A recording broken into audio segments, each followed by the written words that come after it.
Ovdje na najistočnijem dijelu glavnog nam grada, gdje se život oblikovao još od brončanog doba. Prvi spomen pisan u povelji kralja Emerika, 1201.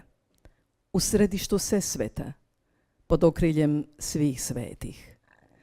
Našoj djeci i unucima, hrvatskom rodu i porodu. I ovim dijelom želimo vraćati što su naši pradjedovi njegovali tisućljećima. Vjeru u Boga, ljubav za svoje, poštivanje tuđeg, istinu, pravednost, poštenje, ponos i samouvjerenje. 14. je prosinca. Dan je svetoga Ivana od Križa iz 16. stoljeća.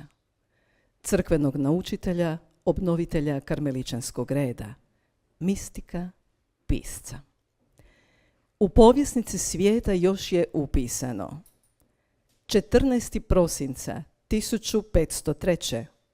rođen je Nostradamus, francuski liječnik i prorok. 1553. umro je Hannibal Lucić, hrvatski renesansni pjesnik. 14. prosinca 2024. predstavljanje je hrvatskog katoličkog romana Vani pada snijeg.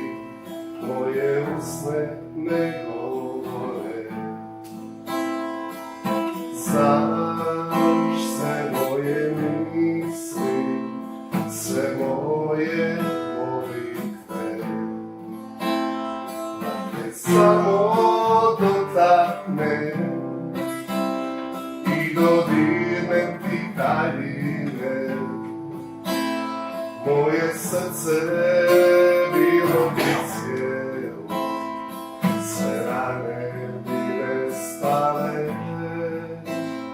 da te samo dotakne i dodirnem ti daljine. Moje srce bilo bi cijelo, sve rane bi nestale. Sjedim do tvojih nogu, držam ruke drtane, suze polako klize niz moje obraze, da te samo dotaknem i dodirnem ti daljine, moje srce bilo bi cijelo, sve rane bi nestale, da te samo dotaknem i dodirnem ti daljine, moje srce bilo bi cijelo, da te samo dotaknem. Pružaš ruke, dižeš mi lice, moje usne ti govore. Ne gledaj svoje jeke, pogledaj u mene, da te samo dotaknem i dodirnem ti daljine, moje srce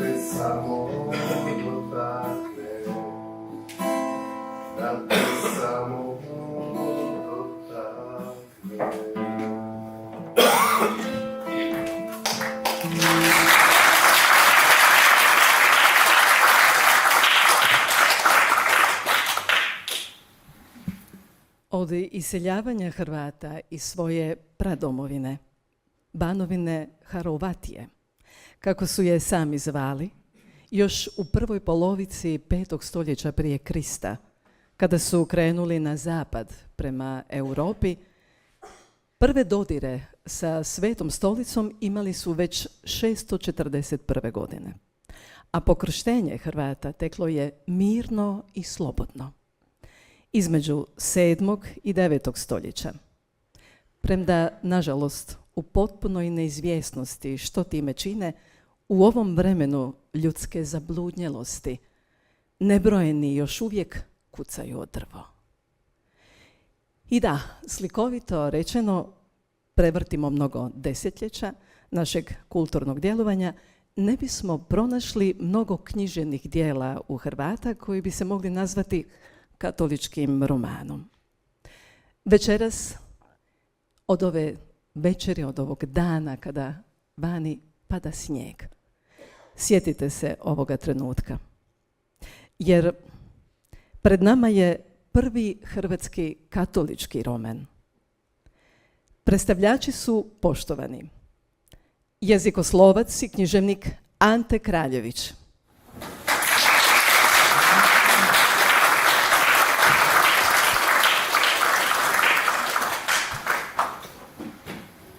Akademik i književnik Ante Matić.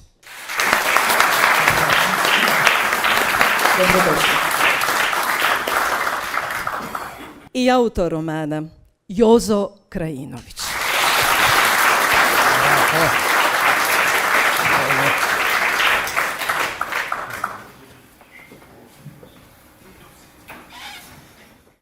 Dok je vani zavijao vjetar u toplome domu obitelji Horvata, pucketala je vatra iz staroga kamina.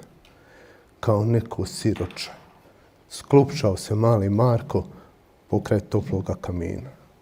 Noga je podvio, a ruke na koljena naslonio. Puspanu glavu raščupane kose na ruke oborio i duboko se zamislio. Dječije ga misli more, dok se plamenovi sa tamom bore. Jedno je drvce već napola sagorjelo. Prelomi se i pade preko svih ostali. I tako mala buka bila je dovoljna da ga probudi iz dječjih snova. Mama, začu se Markov glas u tišini toploga doma.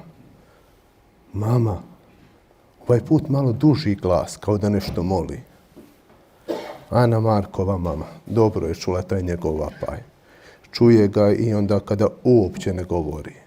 Osjeti kada je treba, a da i ne progovori. Ali je ipak šutjela.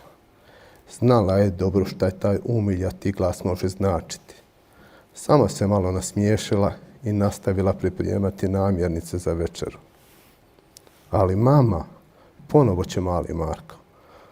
Ali ovaj put nekako umiljato sa malim prizvukom negodovanja u glasu. Ne može, Marko, sine. Rekla sam ti da ne može. Možeš me 100 puta pitati, ali ne može. Vani je snijeg, zima, vjetar zavija, a ti bi se išao igrati van. Podvuje glavu tako tužno da bi se i kameno srce sa njim nažalilo. Naslonio je glavu na svoja dva mala dječja dlana i u znak protesta sklupčao se kao malo mač. Samo su pramenovi njegove kvađave kose odavali neozbiljnost te cijele situacije. Marija, sine, ti si malo starija od brata. Daj, molim te, objasni bratu da je vani jako hladno i da se ne može danas igrati van. Ponovo tišina caruje. Dok dječja mašta ne spava, tišina se u jeko pretvara. Mare, sine, čuješ ti mene? Zašto bratu ne objasniš da je vani hladno? Ponovo tišina. Samo ovaj put glasnija i mami puno jasnija. I ti bi išla van. Samo je malo podigla ramena kao da se srami i ostala tako trenutak stajeti. Ponovo tišina u domu Horvatovih. Zrak se zgusnio do te mjere da se može rukom pomicati. Svi su bili u pravu, Ali opet nitko ga ne razumije. Mama se bojala zime, bojala se šta će biti sa njima. Što ako se jedno dijete posklizne? Hladno je vane, prehladit će se. Sa druge strane, taj čarobni snijeg mami i djecu van. Te mali pahulje, tako su plahe i njihova je želja da ih samo dotaknu. Neki bi to zvali sukobom generacija. Djeca su nalika anđelima. Oni vide samo ono što je dobro, ali ono loše nikada ne primijete. Na svjetlu kamina smješkala su se dva dječja lica. Brat i seka nisu gubili nadu. Stisli su se jedno uz drugo i kovali planove. Kako da mamu nagovore da ih ipak pusti napolje. Šaptali su da mama ne čuje. O tome da možda treba donijeti drva za ogrjev. Vani je ostao njihov mali pas Rex. Sigurno je gladan. Možda bi mu oni mogli odnijeti nešto toplo za jelo. Sve su tu šaptali, dok je mama mijesila kruh i pravila se da ništa ne vidi i ništa ne čuje. Još je jedno vrijeme tišina stvarala slatke probleme u kući Horvatovi. Sve dok se iz dvorišta nije začuo zvuk motora.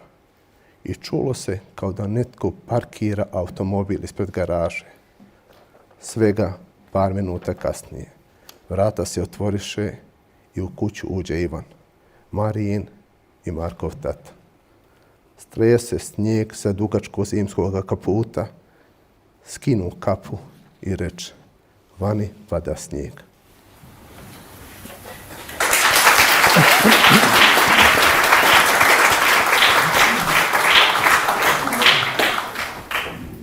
Poštovani svi, poznato je ništa oko nas nije slučajno, zar ne? Našem Jozi Krajinoviću za mjesto rođenja upisan je grad Mostova na obalama rijeke Neretve, čija je povijest vezana, dobro znamo, za ime hercega Stjepana Kosače.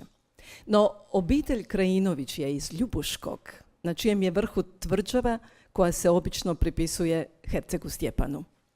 Eto, u ovom vremenu, na mostarskoj adresi, Trg hrvatskih velikana u Hrvatskom domu hercega Stjepana Kosače je društvo hrvatskih književnika Herceg Bosne utemeljeno 1993. Član toga društva je jezikoslovac i književnik, gospodin Ante Kraljević. Naš Ante rođen je u mjestu Rujan u okviru Kočerina, povijesnog područja zapadne Hercegovine, između Posušja i Širokog Brijega. Premda je diplomirani ekonomista vanjske trgovine, postaje sjajan, nagrađeni jezikoslovac i književnik, zastupljen u antologiji Mila si nam ti jedina. Hrvatsko rodoljubno pjesništvo od Bašćanske ploče do danas. Nekoliko godina biva i suradnik časopisa Marulić. Dakle, posve je jasno da razumije slijed misli našega Joze Krajinovića. Poslušajmo poštovanog Ante Kraljevića.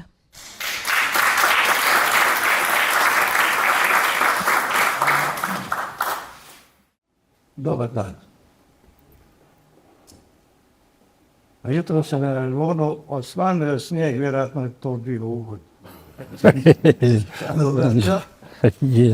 Malo prije su me ovi pitali, ću ja čitati ili ću govoriti, budući da se ja ipak rekao sam, i smeljiv, nego smeljiv, ja ću pisati ovo, da bi uštedio na državu. Snijeg na početku i na kraju. Kako je danas u Hrvatskoj moguće napisati roman u kojem nema zločinaca i krvi, ubijanje rođenih i nerođenih, stoka i prostaštva, golotinja, gudopica i otvorenih prizora spolnosti, droge i dilera, bandi i pijandura, umnih i svih inih bolesnika, spolno orijentiranih i dezorijentiranih, istospolaca, zlospolaca, svespolaca, nespolaca, nema ispijavanja svega što je hrvatsko, vjere, države, slobodstva, svog rata. Nema otvorenih ili prikrenih zavojka za nekadašnjih sustavu. I tko će takav roman čitati? Pa moguće je i bez svega toga napisati roman, izvrstan roman koji će počitati i koji, evo, danas predstavljam. Jozo Krajinović rođen je u Najdi, u Crvenom Grmu, gdje su nekada stolovali vojnici Ninčići, koji se prvi put spominje godine 1395. Na pola puta od Crvenog Grma do Ljubuškog nalazi se Tunac, poznat po znamenitoj Kumačkoj ploči, najstarijim spomenikom naše pismenosti, naše dvopismenosti. U toj Najdi, odnosno širenju Ljubuškom području, oko 8 km jugoistočno od Crvenog Grma nalazi se Radišići, rodno selo čuvenog hrvatskog pisnika Veselka Korobana, koji u svojoj znamenitoj pismi između ostaloga napisao: doći će vrijeme blagoga naroda, onog što ima obilje rana, obilje časti i obilje tuge. Naroda što ima višu a plemenitu moć, ravnicu i more, knjige i anđela. O tome blagođe dobrom narodu, o toj tihoj hrvatskoj većini piše sročitelj u ovome romanu, prateći kroz 2 godine obitelj Ivana Horvata i njezine zgode i nezgode, braće i nereće. Ivan je od davnina kao i danas najveće slavlje ime u Hrvata, a prezime Horvat jedno od najbrojnijih.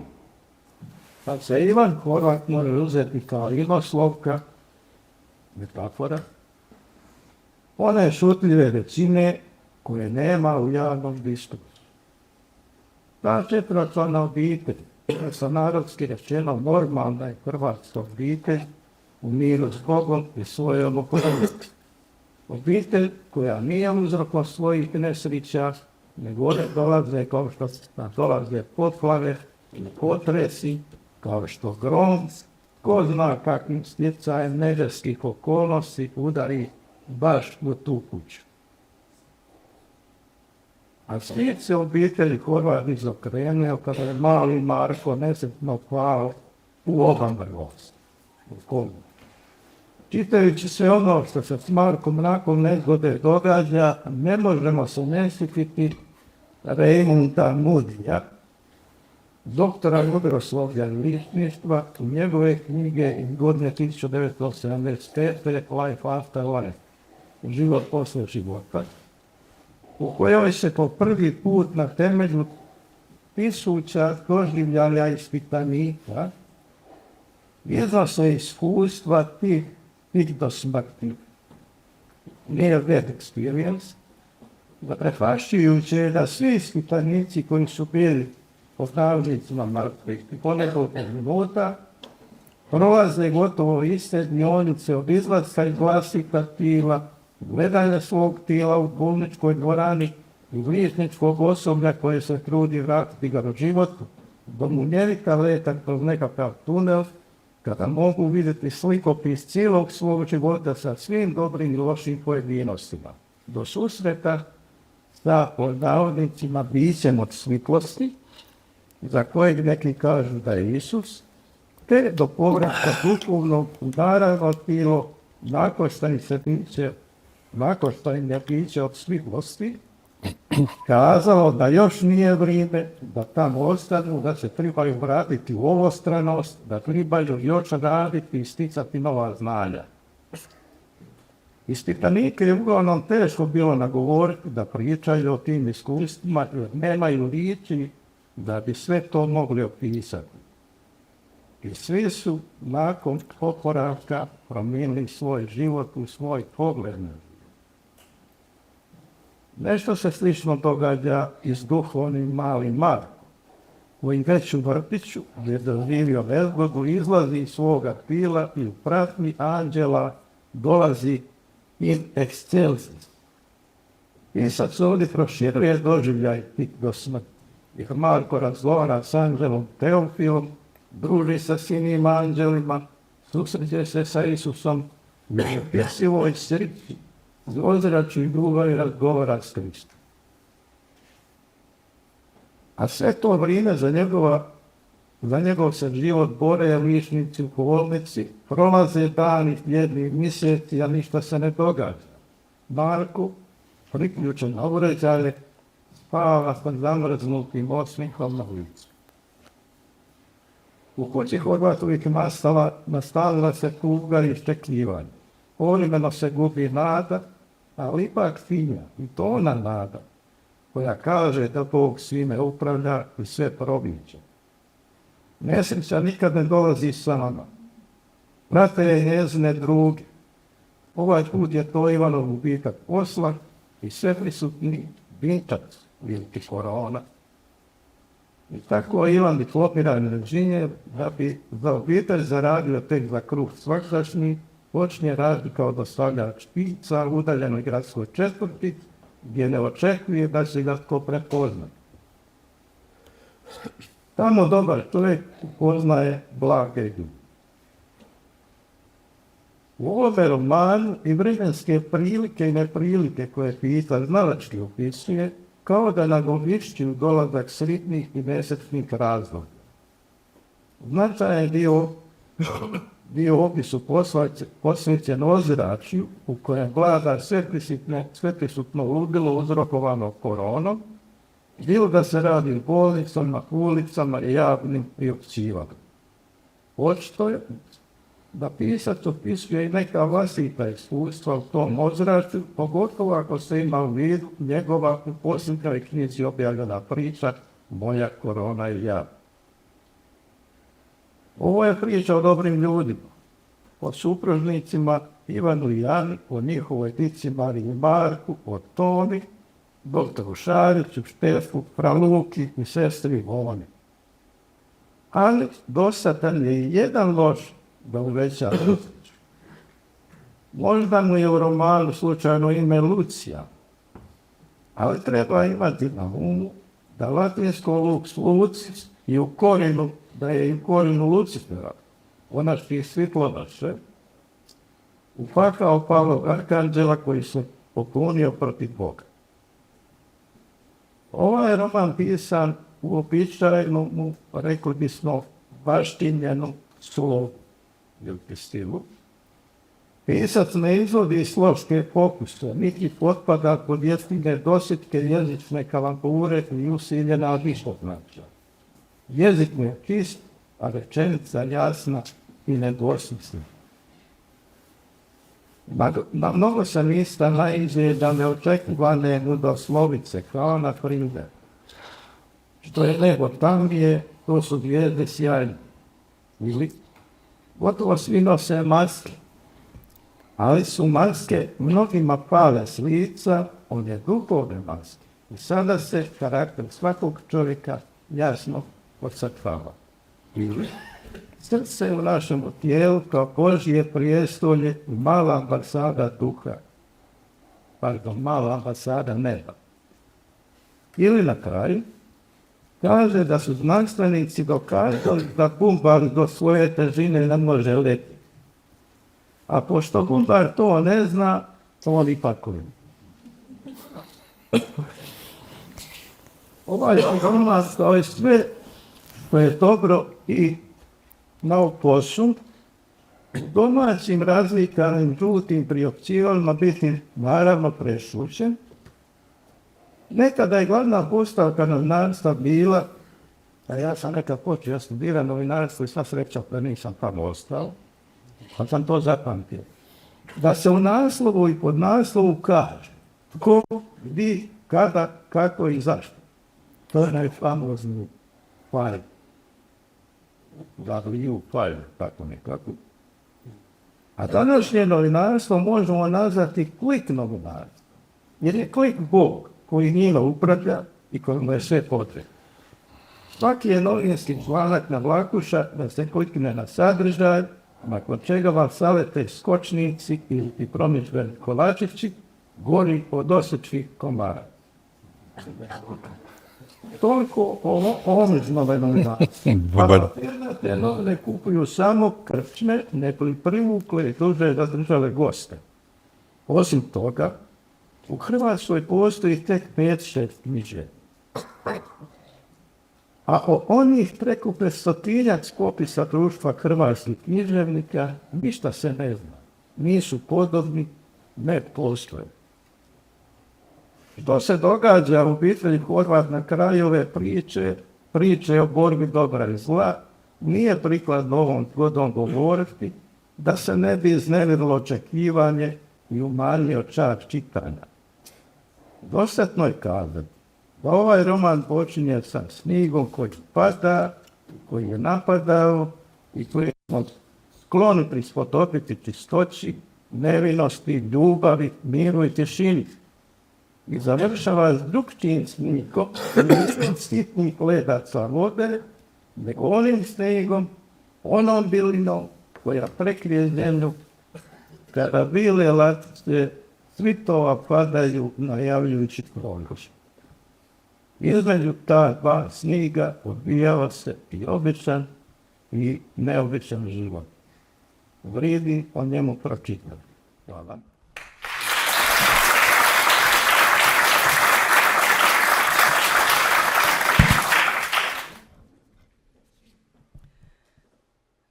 Kolona kao da je postajala sve veća kako je vrijeme odmicalo. A ima i onih koji već po 3. put stoje u redu. Kako bi napunili svoje skladište u ionako pretjesnom stanu na nekome visokome katu zagrebačkog nebodera. Što ako su se doista zatvorila nebeska vrata, nebeske brane? Što ako su anđeli povukli posve sebe da ih ne vidimo? Pa sada kolona demona, paralelno s prvom kolonom ljudi, stoji ispred trgovačkog centra.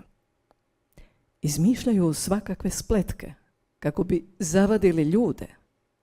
Jedan šapće drugome što će reći, drugi onome pokraj sebe što će mu odgovoriti. I tako redom šire strah i mržnju. Kao da izlaze iz zemlje i ne zna se koji je od njih veća rugoba. Jedni skakuću oko zatečene kolone, dok drugi ulaze kroz zidove trgovačkog centra i šalju informacije ovima vani.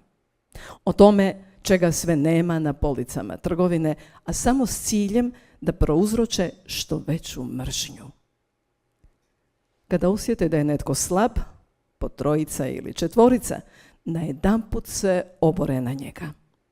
Muče ga s prisilnim mislima, dok ga ne dovedu do ludila.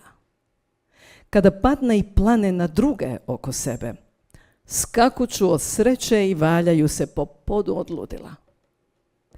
Od demona je čisto samo jedno mjesto, u toj kobnoj koloni koja svakim trenutkom postaje sve veća i veća. Demoni kao da se spotiču kada dođu do tog mjesta. Nešto ih ometa, ne da im mira. U krugu od 10 metara oko stare gospođe prazan je prostor i demoni mu ne mogu pristupiti. Sve izgleda kao da je šestarom nacrtano područje kruga u koji oni ne mogu ući. Dok se drugi bore s kolicima i nervozno stoje, starica ni nema kolica. Sve što je sa sobom ponijela je zadnje 200 kuna od mirovine i jedna stara vrećica iz druge trgovine. U ruci joj krunica, a na svakom kamenčiću nova molitva. Njoj se nigdje ne žuri, a kada jedan krug izvrti, na redu je druga nakana. Već je jednu krunicu izmolila za ove ispred sebe. Još samo malo pa će početi moliti i za ove iza sebe u toj nepreglednoj koloni. Dok se većina njih u koloni boji da bi mogli umrijeti od gladi, starica se duboko oslonila na Krista i sve svoje brige stavila u njegove ruke. Kao dijete, Preživjela je rat i pokopala svojega oca. U Domovinskom je ratu izgubila sina. Davno je umrla ovome svijetu. Pa sada ostatak vremena samo moli Gospodina da joj usliša sve molitve. Još večeras bi legnula i ruke sklopila, samo da je hoće Gospodin pozvati k sebi. Dok se jedni boje smrti, drugi je iščekuju i za nju mole. Kako se polagano pomiče u koloni, tako se paralelno s njom i njezin čuvar anđeo pomiče. On je krilima štiti od demona, jer je nosila težak križ i ne treba joj još veća kušnja. Tu zaštitu osjećaju i oni ostali u njezinoj blizini, pa se razmak od 2 metra kod nje ne poštuje. Nesvjesno se ljudi iz kolone zbijaju oko starice, kao da svi bježe pod kišobran gdje ih demoni ne mogu kušati. Oko nje sve mirno i dostojanstveno i tako oni stoje u koloni. Veći se dio anđela čuvara povukao i ostali su rijetko ljudi koji još na njihovu životnome putu prate anđeli čuvari. Kao da ih je sve manje. Rijetki, ali izabrani, da čuvaju plamen ljubavi kako ga tama ne bi ugasila dok i ova velika kušnja ne prođe. Demoni se ustručavaju ući u prostor oko starice, znajući da čuvaju njezini anđeli čuvari. Dobro poznaju pravila o tome što sve mogu i koga sve mogu kušati. I oni su nekada bili anđeli, pa poznaju Božju ljubav. Ali su, nažalost, osjetili i mržnju. Zato se sada boje. Boje se i pogledati u pravcu starečina anđela čuvara. Premda je njih puno, a on je sam, možda ih više plaši osoba koju tako vjerno čuva. Što ako je svetica i mučenica Božja? U tom bi slučaju kazna bila velika. Znaju oni dobro da Gospodin neće dopustiti da pravednik njegov truleži ugleda. Napisao je Jozo Krajinović.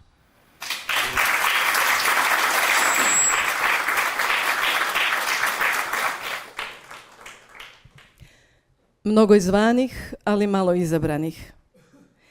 Iako malo, uvijek će ih biti kao i zvijezda na nebu. Što je nebo tamnije, to su zvijezde sjajnije. Tako sada i ova starica kao mirna oaza pruža trunku odmora onima koji joj se približe. Na čudan su je način ljudi prepoznali, malo pomalo. Red se u njezinome dijelu kolone gotovo pa udvostručio i to baš nikome ne smeta. Svi su strpljivi i pažljivi jedni prema drugima. Izgledaju svi kao jedna obitelj. Nesvjesni zašto je tome tako, ipak osjećaju gdje je izvor radosti i krišom sa strane promatraju staricu dok ona još uvijek za sve njih moli. Premda se nebo zatvorilo, molitva njezinog srca prolazi kroz sve brane i dolazi do samoga izvora. Iako je Otac Nebeski malo ljut na svoju djecu, ipak ne može ne otvoriti svoje svete ruke i u krilo ne uzeti one koji ga bezuvjetno vole, poput ove starice. Ona ne moli za sebe, već za druge i to ga veseli, jer zna da neće svi, već samo poneki, postati slični njemu, Ocu prepunom ljubavi. Predragi svi, poštovani dragi prijatelji, ne samo Joze Krajinovića, nego posve sigurno jedni drugih, što je danas tako rijetko, čovjek u ovome vremenu ima, nemojmo zaboraviti, samo 2 puta. Onaj Božji i onaj drugi. Nema sivoga. Zapisano je to i u temeljnom dijelu za naš život Svetom pismu. Od kada je svijeta i vijeka, naraštaji se naravno mijenjaju. Na početku 3. tisućljeća posvijestimo dobro je to svakoga dana posvijestiti, u vremenu smo koje kakvih ponuda ludosti ovoga svijeta i ljudskih naivnosti, osobito u nerazlikovanju dobra od zloga. Oni koji imaju otvorene oči, uši i srce, dobro znamo i budite sigurni, rade besplatno na korist zajednici. Takvi su osobito naši branitelji. Bili, jesu i bit će. Takav je naš dobrovoljac Hrvatske vojske i ratni izvjestitelj, nositelj spomenice Domovinskog rata, novinar, komentator, urednik, jedan od osnivača naših ognjišta, Susegradskog lista, grafičara i Glasa mira, lista Toskanskih Franjevaca, jedan od osnivača Društva hrvatskih književnika Herceg Bosne. Njegove pjesme i priče uvrštene su mu mnoge antologije, zbornike, udžbenike. Nositelj je iznimnih nagrada, a pjesme i priče prevođene su mu na makedonski, njemački, ruski, engleski, talijanski, iznimno je plodan pisac. Akademik i književnik, rodom iz Tomislavgrada. Ante Matić.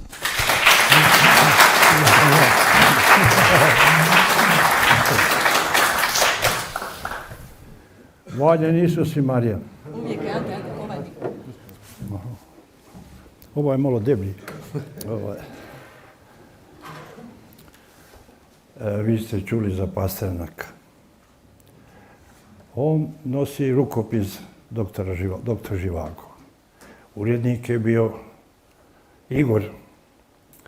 Stavlja na stol rukopis i kaže: Tavariš Igor, vat moja drevna, a vat moj Dobrandoj. Natjerat ću svijet da plače nad ljepotom i strahotom zemlje moje Rusije. I koji god čitu taj roman, me pustio je suzu. Mani knjigu u kojoj ne dođu suze. Ovo važi za mog prijatelja Jozu Krajinovića. Nije lako govoriti o prijatelju. Znate, ovo Pasternakovo važi za njega. Ko bude čitao ovaj roman, navešće čovjeka da zaplače nad ljepotom i strahotom humske zemlje i zemlje Hrvata. Ante je krasno to, kako bi se reklo, raščeračio i objasnio šta je u biti ovaj roman, pa nema smisla da se ponavljamo. Ja, čitajući ovaj rukopis, prvo sam gledao što je jako bitno, je to hrvatska rečenica. Znate, svaki jezik ima svoju rečenicu. Svojedobno Ranko Marinković, Slobodan Novak, Miri Zlato i Tamjan, na Cvjetnom trgu sjedimo nas tri. Kaže on: Ante, piši talijansku rečenicu. Ja napišem talijansku rečenicu.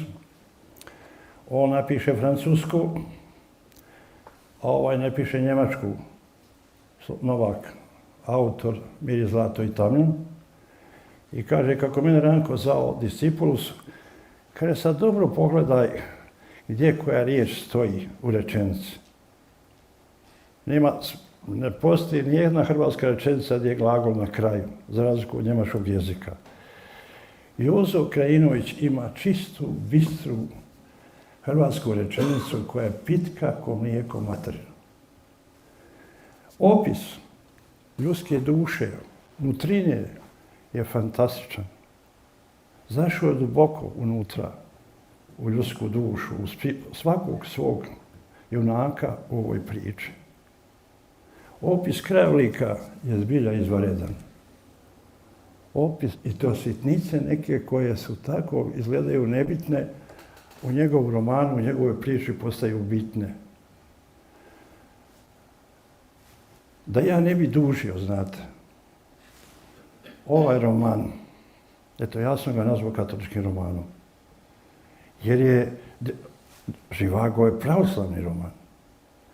Meša Selmović, to je muslimanski roman. Ona Getova knjiga, to je njemački roman. Dakle, svaki, ali ovdje se radi prvi put da je ovo katolički roman. Pa se ja šalio nedavno kako fali jedna stranka u Hrvatskoj. Fali Hrvatska katolička stranka.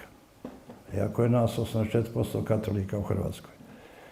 Jozo Krajinović je napisao čisti, bistri, krasan katolički roman koji ima u sebi nosi jednu poruku, što je Ante dobro primijetio, jednu visokoj moralnosti, jedna obitelj, jedna bitnost obitelji u ovom našem društvu, koja je ćelija, stanica svakog društva. I što god dalje se išlo, sam ja čitao to rukopis, stalo mi je stalo što će se Marko dogoditi. Hoće li on I nisam odmah u početku mogao pogoditi završetak, a u tomu je i ljepota priče svakog romana. Da baš ne pogodiš kako će biti kraj. I da ja ne bi dužio, ja sam na kraju u ovoj recenziji napisao i ovo. Vjersko određenje ovoga romana čini ga jedinstvenim i neponovljivim u hrvatskoj književnosti. Dragi prijatelju Jozo, Bog te blagoslovio i čestitate što si napisao ovako divan, lijep roman. Ja sam Jozo pročitao, pročitajte ga i vi.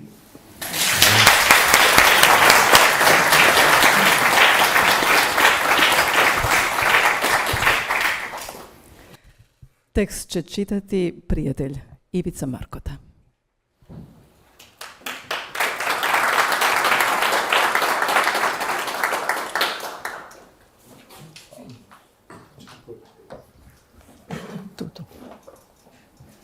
Jedna se situacija dobro završila, ali na drugom dijelu grada, točnije u maloj seoskoj crkvi, u Ivanovu selu, niže se problem za problemom.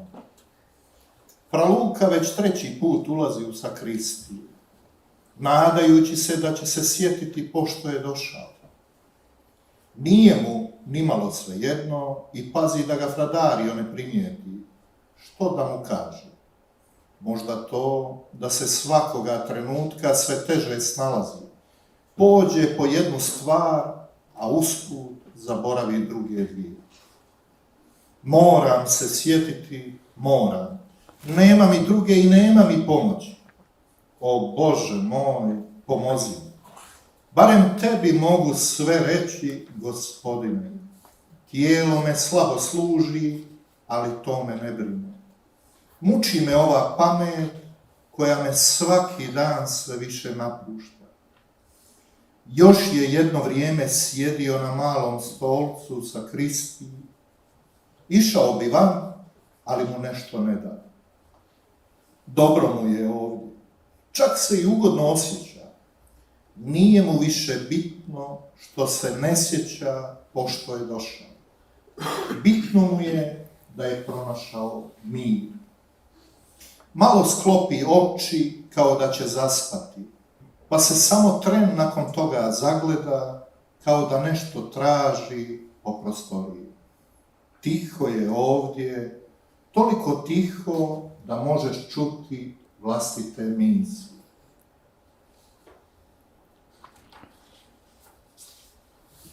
Napokon mu je pogled pao na raspelo i stao je promatrati to raspeto tijelo. O Bože moj, ja evo podno križa stojim i za sebe molim, a da te nisam ni upitao boli li tebe. Osjeća kao da ga čuje. I baš dobro da je tu, jer bi mogao sada s njim malo razgovarati. Razmišlja o tome da ga pita pošto je došao. Ali to zaista nije vrijedno razgovora, da mu kaže da se izgubio, pa on to sve već zna. Iako star, malo se posramio te ljudske slabosti. Pred Bogom stojim, a gluposti mu padaju na pamet. Ipak ga jedno pitanje već dulje vrijeme progoni.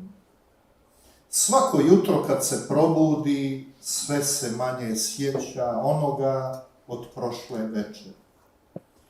Blagi su bili simptomi korone, ali ga njezine posljedice proganjaju iz dana u dan. Negdje u dubini muči ga spoznaja što ako sve zaboravi i što ako jednoga dana sasvim osenili, pa se više ničega neće moći sjetiti. Nije to samo strah, jer su svaki dan prisutni sve veći i jači dokazi koji opravdavaju taj strah. Tjeskoba pritišće to staro i ranjeno srce.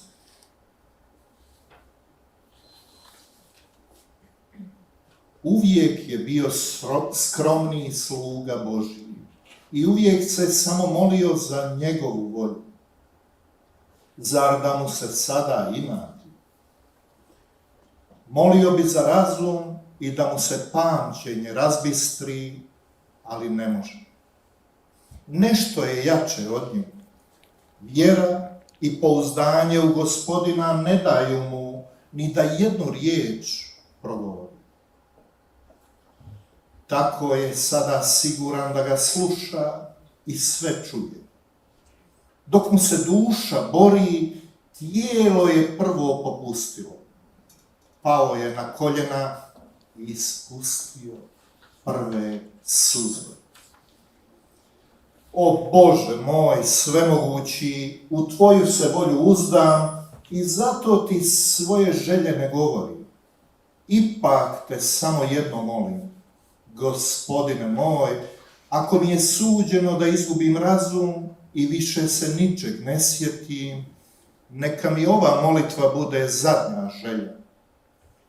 Ti budi zadnja riječ s mojih usana, zadnja misao u mojim grudima i zadnja ljubav srcu ranjenom. Zadnje čega ću se sjećati prije nego se svjetlo ugasi, budi Ti, Gospodine, da mi duša ne pati, jer Ti si sve moje i alfa i omega. Kao jutarnja rosa, blagi se mir spuštao na njegovo tijelo i krijepio njegovu staru i izranjavanu dušu. Naravno da je Gospodin čuo njegovu molitvu. Nije ni planirao ostaviti slugu svoga ljubljenoga, ali ima on bolji i veći plan od onoga koji je fra Luka ne može ni zamisliti.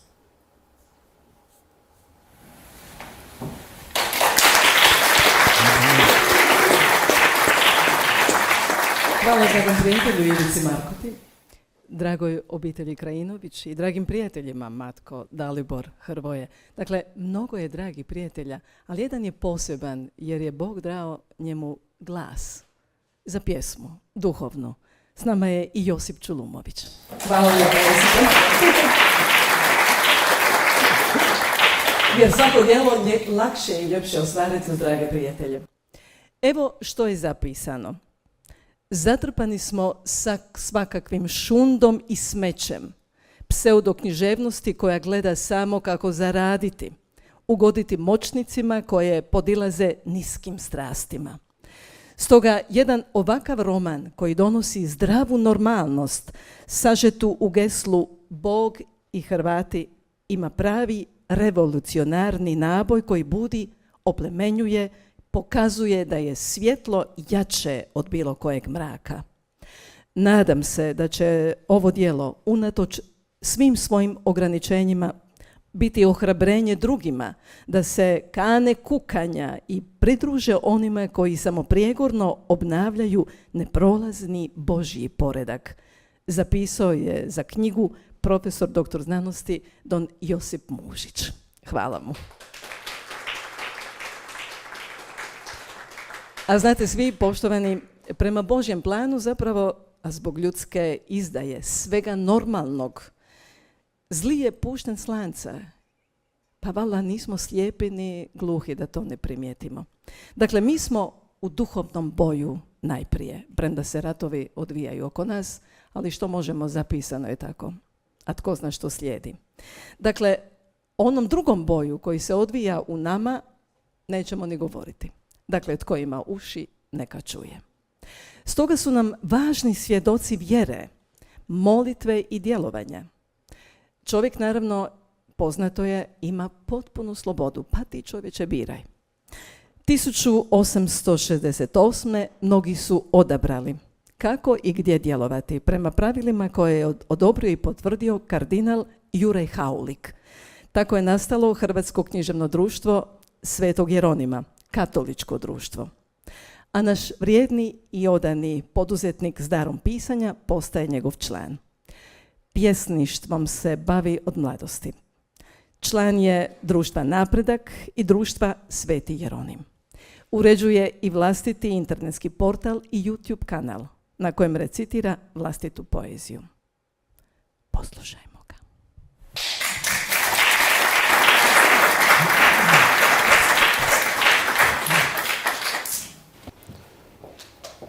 Marko, mali anđele moj, šta se ti sramiš, stare Kate? Dođi da i tebe Kata zagrli. Mali se Marko zatrčao i stisnuo je čvrsto oko struka, tako čvrsto da nije mogao jače. Osjećala se kao da ju je grom pogodio. Za razliku od drugih koje je zaglio, njoj se svijet ruši pred očima i kao da joj se knjiga života otvara. Pred licem lete slike od prvoga dana njezina rođenja. U jednome trenutku njene mladosti još se jedna knjiga otvara paralelno sa njezinom. Knjiga od Fra Luke. Od njegove rane mladosti lista se paralelno sa njezinom. I gleda svoju bol, i gleda njegovu bol. Gleda svoju patnju i gleda njegovu patnju. Sve tako brzo prolazi kao da se vječnost mjeri u minutama. Vidi njegovu sahranu. I dok se jedna knjiga zatvara, osjeća kao da joj mač srce probada. U drugoj knjigi svega nekoliko listova do kraja. Dok joj tuga srce steže, neka gusta maga pogled joj zatvara. Suze kao potoci kvase Markovu kovrđavu kosu. I dalje je čvrsto grli oko struka, jer vidi sve ono što i ona vidi. Što više stišće oči, sve se više svjetla stvara u njezinim očima. Dok se magla spušta, sa gornje strane nadzire se plavetnilo, iznad njega svjetlo i otvoreno nebo. Osjeća kao da je neka sila vuče iznad oblaka. Zaustavi se jako, jako visoko. Pod njezinim su nogama oblaci, a iz daljine vidi da joj netko prilazi. Što je bliže, to joj srce jače udara. I nije da ga nije prepoznala. Prošlo je mnogo godina. Ali je još uvijek ista slika prisutna pred njezinim očima. Sada kada joj je prišla na svega nekoliko koraka na dohvat ruke, još uvijek malo tužan, dok mu crna kosa pada po ramenima. Duboko se zagleda u njezine plave oči, pa gotovo moleći reče: oprosti, Katarina, samo sam nebo više od tebe volio. Sada je još više slomio to srce ranjeno. Puklo je kao čaša od kristala, a sama se bol sa tugom promiješala. I ne bi izdržalo to srce ranjeno, razbijeno na 100 komada, da se svjetlost nije naglo pojačala pred njezinim očima. Vidjela je Isusa kako stoji do Luke, s jednom rukom naslonjeno na njegovo rame. Gleda Katu sa tako blagim osmijehom, pa joj reče: Katarino, ja sam ga još za života na zemlji od tebe uzeo, jer sam ga trebao. Što je život na zemlji u odnosu na vječnost? Ali zato ti ga u vječnosti neću dirati. Svu sam tvoju bol stavio pred oči i otvorio sve tvoje rane da ih mogu svojoj krvi oprasti. Sve što te do danas boljelo, više te neće boljeti. Evo, prime me za ruku i sva će bol nestati. Ispruži Kata ruku, a Isus je sa svojom primi. Osjeća kako tuga nestaje, kako rane manje bole, ali vidi i kako je sva njezina bol Isusa za trenutak zaboljela, pa bez traga nestala. Sada kada je sve nastalo, još je uvijek drži za ruku. Tek sada osjeća ono što su svi prije nje osjetili od Markova zagrljaja. Osjeća kao da pliva u rosi milosti. Toliko milosti i toliko ljubavi nikad u životu nije mogla ni sanjati, a kamoli osjetiti. Konačno malo popusti zagrljaj maloga Marka. Još su joj oči zatvorene. I još su osjećaj tako jaki da joj zraka nedostaje. Što se to dogodilo? Tako naglo i tako snažno, da joj se cijeli život izokrenuo. Mali se Marko malo odmaknuo od nje i gleda je ravno u oči. Sve je vidio i ne treba mu ništa objašnjavati. Ana i Ivan zatečeni. Samo šute i čekaju što će dalje biti. Prva se pribrala Kata. Još su joj uvijek slike mutne od prolivenih suza. Gleda Anu i Ivana pa im reče: sve ste znali, vidjela sam, sve ste znali. Kat, nismo sve znali, samo smo mogli pretpostaviti. Kada ste prvi put posumnjali? Prošli tjedan, kada smo čistili radnu sobu od fra Luke. Evo, dragi prijatelji, protokol.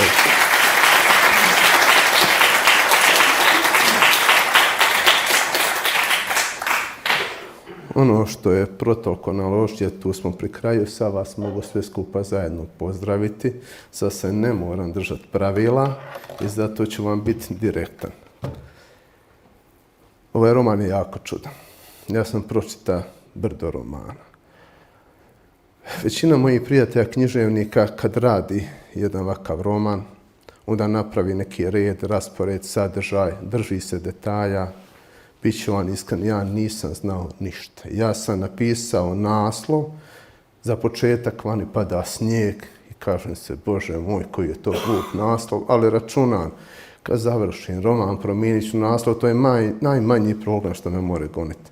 U biti nije tako bilo. Znači, onaj ko me nadahnio, inspiracija koja je došla je bila s neba i ja sam samo pisao. Pisao sam za razliku od mnogih drugih ono što sam vidio, što sam osjetio. Znači svaki put kad bi pisao, ubrus papira bi bio sa strane, soba zatvorena, jer emocije su bile takve da je gotovo bilo teško pisati bez suza. Na polovici romana, da bi situacija bila zanimljivija, i sam padam u kušnju. Kušnja vjerovatno imala razloga. Dotakao sam dno života i osjetio miris groba i vidio ono što smrtnicima nije dato, da spoznaju i da upoznaju. To je ono što mi je pomoglo da i ja završim roman i da shvatim taj drugi nevidljivi svijet. U biti, kad vi pogledate šta to mi vidimo, šta to mi znamo. Od ukupnog magnetnog polja, od svjetla koje je prisutno, od sve te frekvencije, mi vidimo manje od 10%, čujemo manje od 10%. Znači, ono što je našim čulama znano i poznato, mi smo i tu uskraćeni. Znači, manje od 10% vidimo materijalnog svijeta. Sada govorim o duhovnom svijetu, pa mi smo nesposobni da vidimo i ovaj svijet koji nas okružuje. Kušnja za kušnjom. Nakon 70% napisanog romana dolazi jedna kušnja, a iza kušnje dolazi uvijek spoznaja. 2 godine su pisanja prošle. Prolazi jesen, prolazi zima, lišće opada, zima prolazi, ja pišem, ruke otrnule. Gledam kroz prozor moje sobe, ljudi šetaju, ljudi se vesele, ljudi uživaju. Ja jedini, ko da sam se zakleo na šutnju, sjedim, pišem, plačem, sami pišem i vidim ono što drugi ne vide. I jednog trenutka, zato ja opisujem ovdje kao u metafiziki, šta su to prisilne misli, kako dolaze, kako ih kontrolirati, kako ih razaznati, kako ih prepoznati i reći od koga su i zašto su tu. Tako i meni dolaze misli, pa dobro, ti nisi normalna, pa piše, pa to ničemu ne služi, pa to neće niko čitati. Na kraju krajeva, pa moga si kuću ozidat koliko si vremena potrošio. Skubiš vrijeme, gledaj, ljudi se vesele, vani je proljeće. I lomi me. I ja na kraju odustanem. Na 75% romana ja odustanem od pisanja romana. Jednog trenutka osjećam se super. Konačno sam slobodan.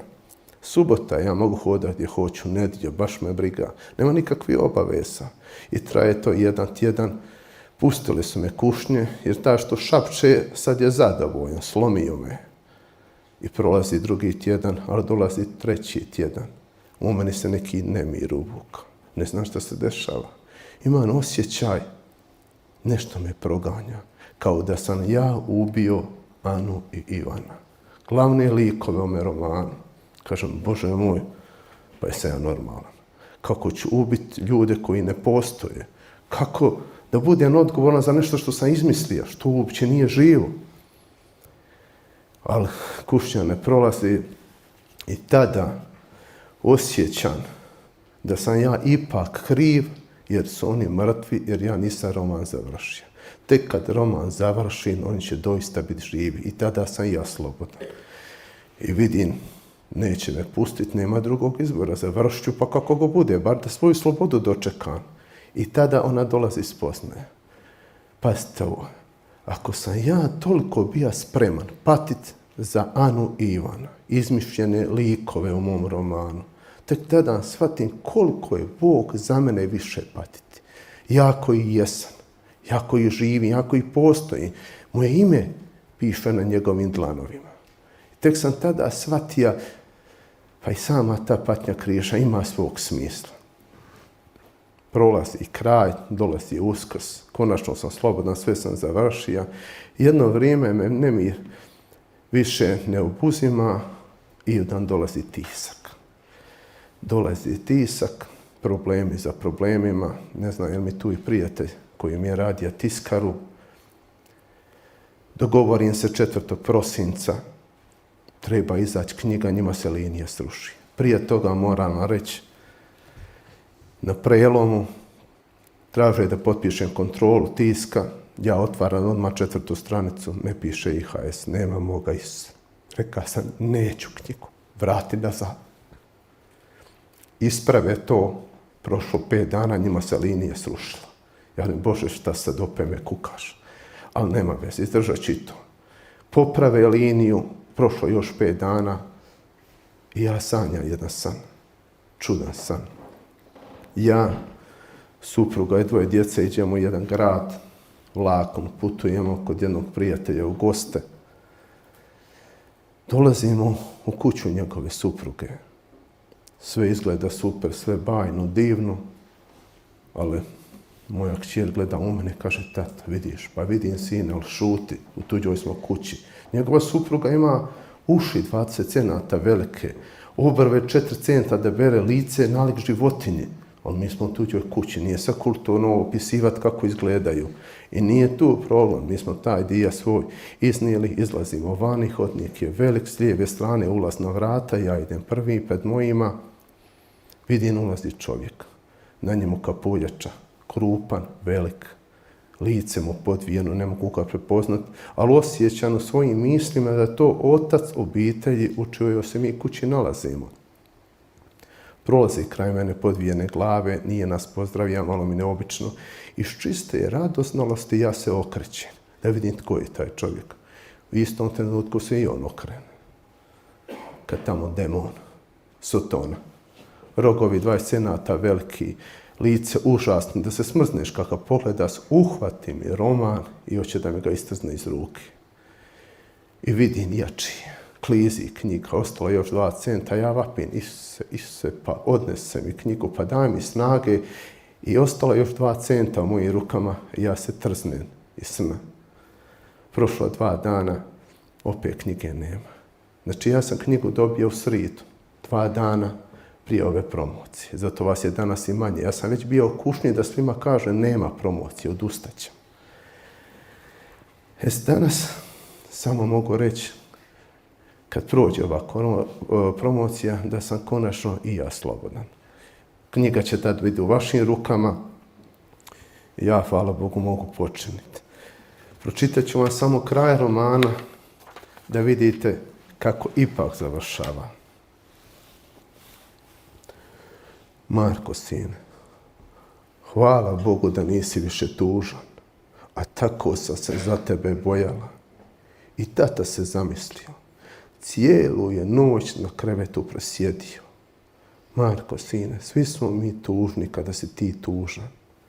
I ja i tata bismo za tebe život dali. Samo ako bismo trebali. Trebao si samo vidjeti kako ti je tata bio tužan kada si ti ležao u bolnici. Marko se malo nasmija, zagrli mamu oko vrata, pa joj šapnu na uho. Mama, tata se rodio zbog mene, a ti si se rodila zbog tate. A ja sam se rodio za druge, a svi smo se zajedno rodili za nebo, jer je Bog tako htio, jer nas je Isus jako volio. Malo se odmaknuo od nje, uhvati je za jednu ruku, pa reče, dođi mama, nešto ću ti pokazati. Vuče je do one drvene školske klupe ispod grane bagrema, gleda u nebo i ruke širi. Najedanput se vjetar uskovitla i protrese cijelu krošnju bagrema. 1000 malih cvjetnih latica padaju po njima, dok se zrake sunca igraju sa njihovim sjenama. Miris se širi bagrema, dok se latice cvijeća zapliću u njihovoj kosi. Vidiš, mama, vani pada snijeg. Ani se oči napuniše suzama. Toliko je toga prošlo, a da još uvijek nije shvatila. Ana i mali Ivan i mala Marija sami su doma, sami i tužni. Valja se požuriti da i oni osjete miris projesnoga cvijeća. Kraj romana.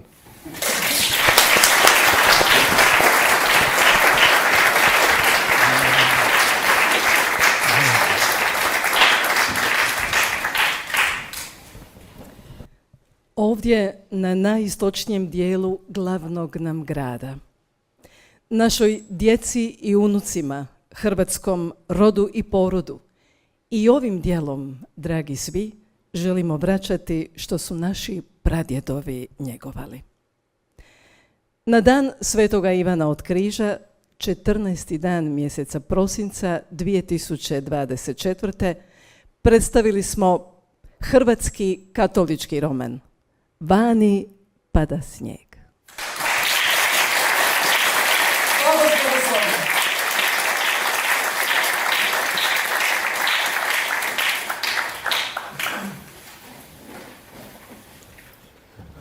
Ja ću se samo kratko nadopuniti. Molit ću vas da ne odete tako brzo svojoj kući, svojim domovima, jer moja je supruga puno toga pripremila, a ne bi bilo dobro da mi to vraćamo u kuću. Još jednom vam svima hvala što ste došli i uživajte.